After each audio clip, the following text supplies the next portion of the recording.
In my video 2 days back only, I told you that celebrated wrestler Sushil Kumar will be arrested sooner than later by the police. And last night only the news started coming in that the Delhi police had apprehended him. And this morning he was produced at the Rohini court in Delhi.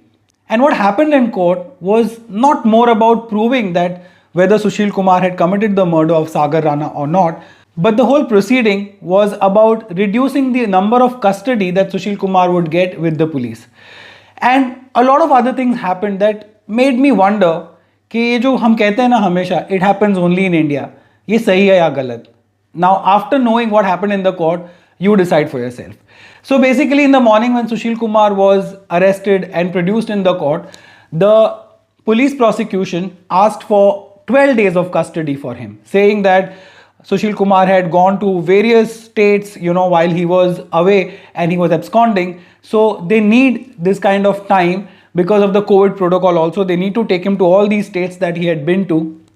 And also because they need to recover the CCTV footage, they need to recover the weapon with which Sagar Rana was killed, and a lot of other witnesses have to be examined, and a lot of other evidence also needs to be collected. So they need Sushil Kumar with them for these many days.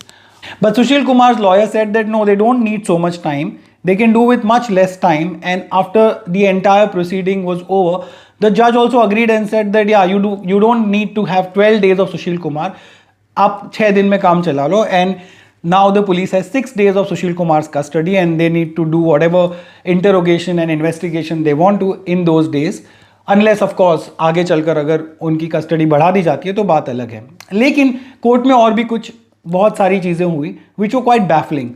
The most baffling thing for me was the autopsy report that was discussed in the court. Court में कहा गया कि autopsy report में, सागर राणा की autopsy report में ये लिखा था कि he had cerebral damage due to डंडे की पिटाई. Who writes that in an autopsy report? This was actually written in the postmortem report of Sagar Rana. He was a wrestler, 23-year-old man who was killed by Sushil Kumar according to the police. And a lot of other things were discussed in the court and argued upon. Sushil Kumar actually wanted to make a video while he was beating up Sagar Rana, and it was established beyond reasonable doubt that he was there when the brawl happened that evening at Chhatrasal Stadium in Delhi. But also it was established that Sushil Kumar wanted to really create that fear amongst people over there that nobody can mess with him, which is why he actually wanted his friends to take the video of him hitting Sagar Rana and make it viral, which obviously mission accomplished because Sagar Rana is dead and now everybody knows about it, but Sushil Kumar is in big trouble. Now there are also many reports that say that Sushil Kumar was in dire need of money also, and there are also reports that chronicle his downfall from a 2-time Olympic medals winner to an absconding outlaw. Now this is what the court had said earlier this week. In the present case, the allegations against the applicant accused are serious in nature. From the perusal of record of investigation so far, it reveals that prima facie the applicant/accused is the main conspirator and FIR is not an encyclopedia. The investigation is still going on and some of the accused persons have not been arrested so far. The NBWs, that means the non-bailable warrants, have already been issued against the applicant/the accused. The court is not making any observations on the facts as submitted before court because it is the stage of anticipatory bail. The court is not inclined to grant anticipatory bail. That means even now that he's been arrested once again after being on the run for a while, it's going to be very difficult for Sushil Kumar to secure bail as per the legal experts. And also, why I said that it happens only in India is also because the way Delhi police approached this entire case. Of course, Sushil Kumar was on the run and we all know that.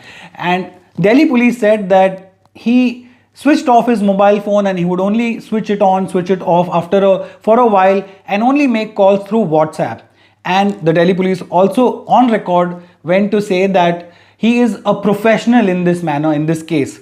Now, it doesn't take a genius, that's not what professional criminals do. Basically, if switching off and switching off of a phone could help you evade arrest from police, then I don't think anyone would get arrested after, committing a serious crime like murder.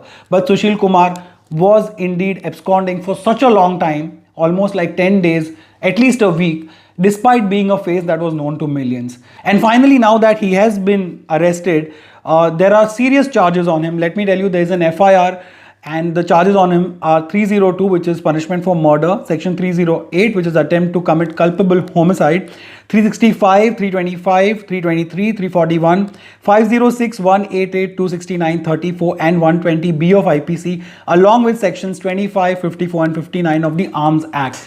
So many charges have been slapped on Sushil Kumar, who once upon a time was a celebrated sportsman of India.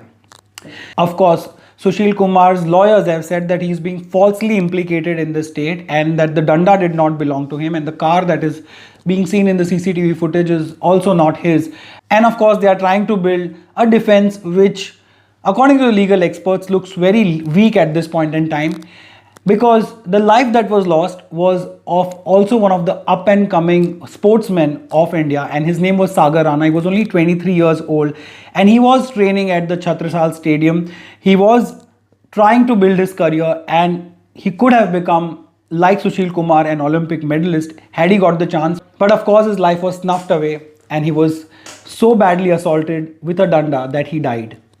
The Sushil Kumar story is very shocking, and also it points to the fact that whoever you are, at the end of the day, if you commit crime, then it never pays. Ultimately, you will have to pay for it. Friends, what are your thoughts on this story and these latest developments in the Sushil Kumar case? Please let me know in the comment section. If you find my videos worth it, please subscribe. You can hit on the bell icon so that you know whenever I put up a video. We can chat on Instagram about this, that and the other. My handle is @ReviewRon. And of course, even if you don't do any of these things, thank you so much for watching this one. Please take care of yourself and those around you. Jai Hind.